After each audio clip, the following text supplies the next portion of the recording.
सिख धर्म के संस्थापक गुरु नानक देव जी का जीवन प्रेरक प्रसंगों व चमत्कारों से भरा है।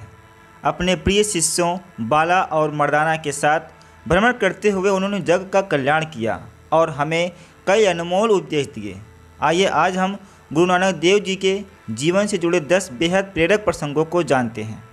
आगे बढ़ने से पहले एक छोटी सी निवेदन है, यदि आप नए हैं तो चैनल सब्सक्राइब कर लें और वीडियो पसंद आए तो लाइक शेयर कमेंट अवश्य कीजिएगा।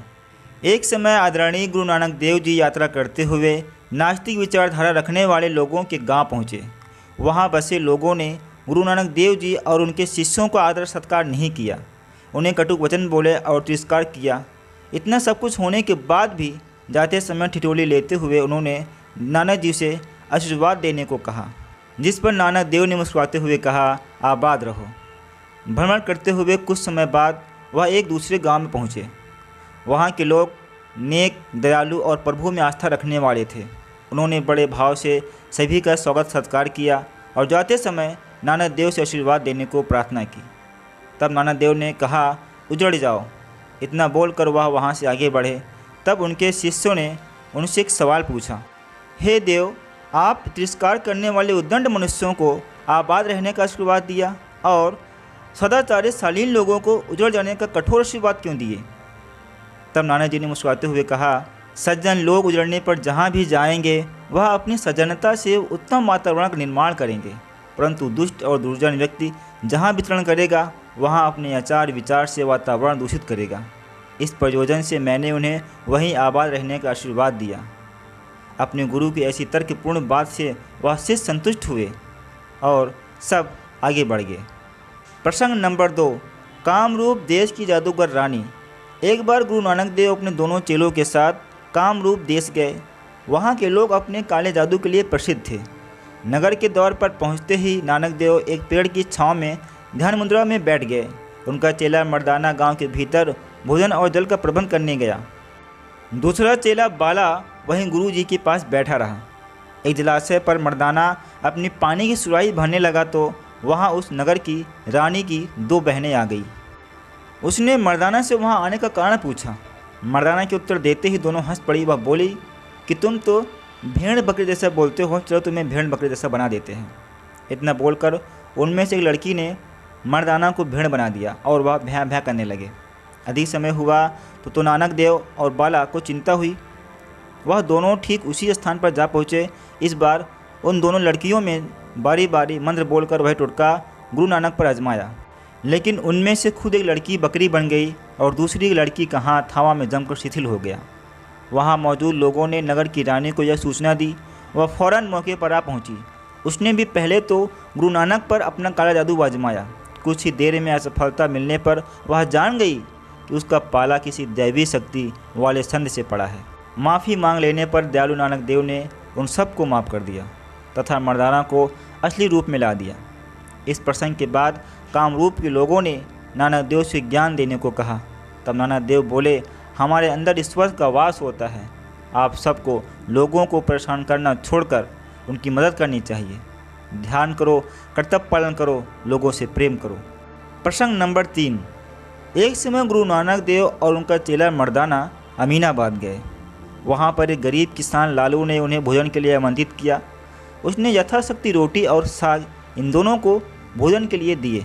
तभी गांव के अत्याचारी जमींदार मालिक भागू का सेवक वहां आया। उसने कहा, मेरे मालिक ने आपको भोजन के लिए आमंत्रित किया है। बार बार मिन्नत करने पर नानक लालू की रोटी के साथ मालिक भागू के घर चले गए। मालिक भागू ने उनका आदर सत्कार किया। उनके भोजन के लिए उसने उत्तम पकवान भी परोसे, लेकिन उससे रहा नहीं गया। उसने पूछा कि आप में निमंत्रण पर आने में संकोच क्यों कर रहे थे? उस गरीब किसान की सूखी रोटी में ऐसा क्या है जो मेरे पकवान में नहीं? इस बात को सुनकर नानक देव ने एक हाथ में लालू की रोटी ली और दूसरे हाथ में भागू की रोटी ली और दोनों को दबाया। उसी वक्त लालू की रोटी से दूध की धार बहने लगी, जबकि मलिक भागू की रोटी से खून की धारा बहने लगी। तब नानक देव जी बोले, लालू के घर की सूखी रोटी में प्रेम और ईमानदारी मिली हुई है। तुम्हारा धन अप्रामाणिकता से कमाया हुआ है। इसमें मासूम लोगों का रक्त सना हुआ है, जिसका यह प्रमाण है। इसी कारण मैंने लालू के घर भोजन करना पसंद किया। यह सब देखकर मालिक भगू उनके पैर में गिर गया और उसने बुरे कर्म त्याग कर एक अच्छा इंसान बनना शुरू कर दिया। प्रसंग नंबर 4, उड़ती चटाई। अपने दोनों चेलों के साथ गुरु नानक देव श्रीनगर कश्मीर यात्रा पर गए। वहाँ लोग गुरु नानक देव की सरलता से परिचित थे। एक दिन गुरु नानक देव वहाँ लोगों से भेंट करने के लिए आए तो हज़ारों लोगों की भीड़ उमड़ गई। श्रीनगर में उस समय पर एक पंडित हुआ करते थे जिसका नाम ब्रह्मदास था। दैवी उपासना और आराधना में प्रवीण होने पर उनके पास कई असाधारण सिद्धियां थीं। अपना कौशल दिखाने के लिए ब्रह्मदास उड़ती चटाई पर सवार होकर गुरु नानक देव के पास पहुँचे। स्थान पर पहुंचकर देखा तो लोगों का जमवाड़ा था, लेकिन गुरु नानक देव कहीं नज़र नहीं आ रहे थे। इधर उधर झांककर ब्रह्मदास ने लोगों से पूछा, नानक कहाँ हैं?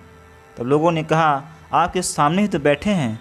उड़ती चटाई पर सवार ब्रह्मदास ने सोचा कि लोग शायद उसका मजाक बना रहे हैं, वहाँ नानक देव तो थे ही नहीं। यह सोचकर वह जाने लगा तो उसकी चटाई ज़मीन पर आ गिरी और खुद भी गिर पड़ा। इस घटना के कारण उसकी खूब किरकिरी हुई।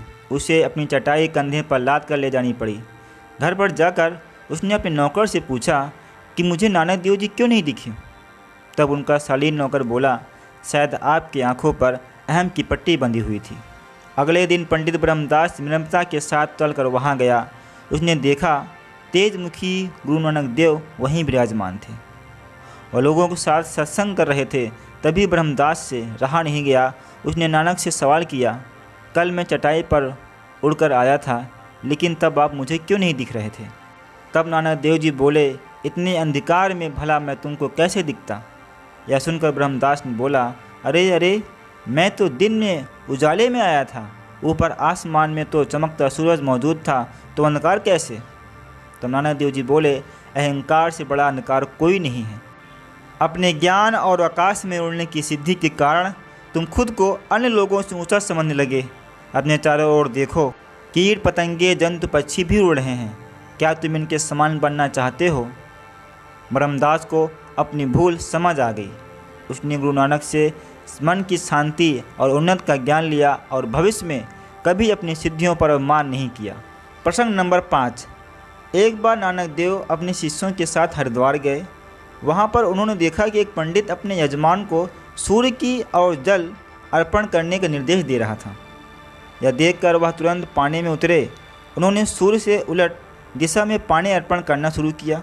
यह देखकर पंडित गुस्सा हो गया। उसने कहा, जल अर्पण वहाँ नहीं करते, सूर्य की ओर करने से पितृ की मोक्ष मिलता है। इस बात को अनसुनी करके फिर से गुरु नानक देव सूर्य से उल्टी दिशा में जल अर्पण करने लगे। एक बार फिर से टोकने पर गुरु नानक देव ने सवाल किया कि पंडित जी, यह पृथ्वीलोक यहाँ से कितनी दूर होगा? तो पंडित जी बोले, होगा शायद लाखों हजारों किलोमीटर दूर। तो नानक देव जी बोले, अगर यहाँ गंगा किनारे जल अर्पण करने से पृथ्वीलोक में उपस्थित मृतकों को जल दिया जा सकता है, मेरे गांव में मौजूद मेरे खेत पर तो यह जल अवश्य पहुँच सकता है। तो मैं अपने खेतों को पानी देने के प्रयोजन से इस दिशा में जल अर्पण कर रहा हूँ। गुरु नानक की बात से यजमान और पंडित हंस पड़े और उनकी बात का तात्पर्य वह भी समझ गए। प्रसंग नंबर 6, एक बार गुरु नानक देव के मुसलमान चेले मर्दाना ने कहा कि वह मक्का मदीना जाना चाहता है। उसका यह मानना था कि एक मुसलमान जब तक मक्का नहीं जाता तब तक सच्चा मुसलमान नहीं कहलाता। कुछ ही दिनों में गुरु नानक, मर्दाना और बाला तीनों मक्का की यात्रा पर निकल पड़े। वहाँ पहुँचे जाने पर गुरु नानक काफ़ी थक गए थे। वह मुसाफिरों के लिए बनी आरामगाह पर जाकर आराम करने लगे।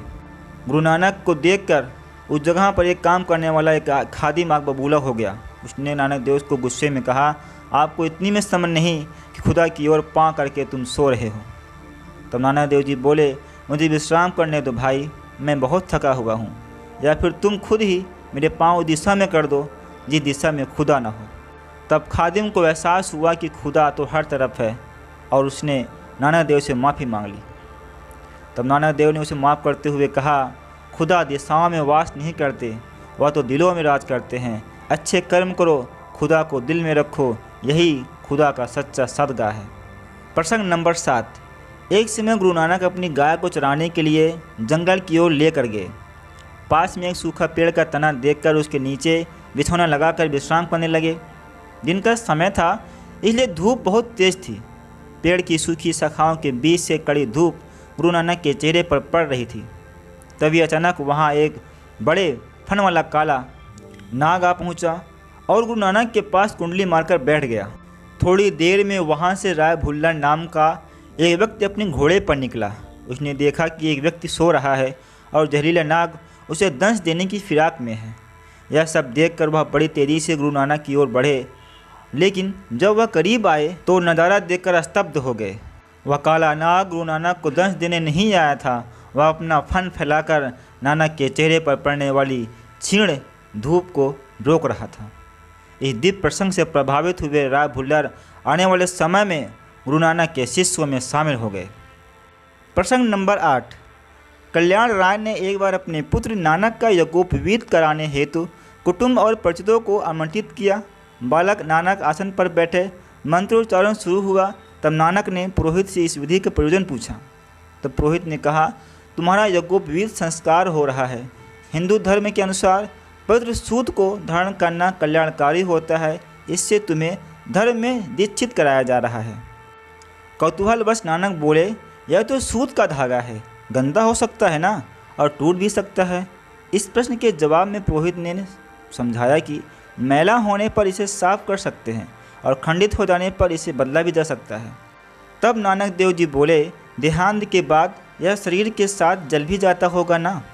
यदि इसे धारण कर लेने से शरीर, आत्मा, मन तथा यज्ञोपवीत में अखंड पवित्रता नहीं रहती तो इसे धारण करने से क्या लाभ। नानक ने कहा, अगर यज्ञोपवीत धारण करना है तो अखंडित और अविनाशी यज्ञोपवीत पहनाओ, जिसमें दया और कपास हो और संतोष का सूत हो। ऐसा यज्ञोपवीत ही सच्चा यज्ञोपवीत है।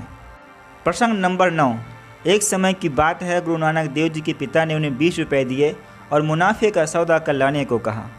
पिता की आज्ञा अनुसार नानक सौदा लाने निकले।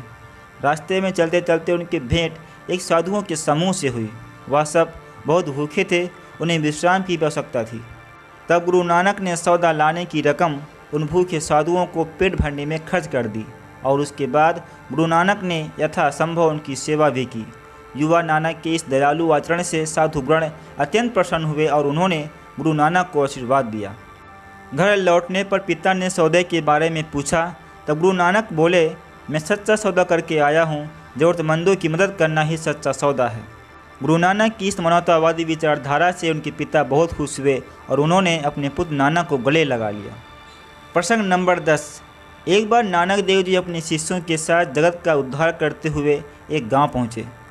वहाँ गांव के बाहर सबसे अलग अलग एक झोपड़ी बनी हुई थी, जिसमें कुष्ठ रोग से ग्रसित एक आदमी रहता था। नानक देव जी उस कोढ़ी के पास गए और रात भर इस झोपड़ी में ठहरने की अनुमति मांगी। कोढ़ी को आश्चर्य हुआ कि एक तरफ जहाँ पूरे गांव वाले, यहाँ तक कि उसके घर वाले भी उससे अलग कर दिए हैं और कोई उससे बात तक नहीं करता, वहीं ये लोग उसके घर में रात भर रहना चाहते हैं। वह कुछ बोले तो क्या बोले, वह सिर्फ नानक देव को देखता रहा। कुछ देर में मर्दाना और बाला ने भजन कीर्तन शुरू कर दिया। कोढ़ी बड़े ध्यान से कीर्तन सुनने लगा। कुछ देर बाद गुरु नानक ने उनसे पूछा, भाई तुम यहाँ गांव के बाहर इस झोपड़ी में अकेले क्यों रहते हो? तब कोढ़ी ने दुखी मन से बताया कि उसे कोढ़ है, जिस कारण उसके घर वालों ने भी उससे संबंध खत्म कर लिए हैं और पूरे गांव में कोई परछाई तक करीब नहीं आने देता। तब नानक ने कहा, जरा मुझे भी तो अपना रोग दिखाओ।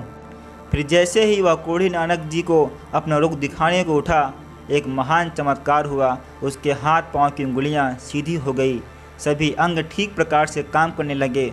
उसका कुष्ठ रोग हमेशा के लिए खत्म हो गया। वह नानक देव जी के चरणों में लिपट गया। नानक जी ने उसे उठाया और गले लगाकर कहा, प्रभु का स्मरण करो और लोगों की सेवा करो, यही मनुष्य के जीवन की मुख्य कार्य है।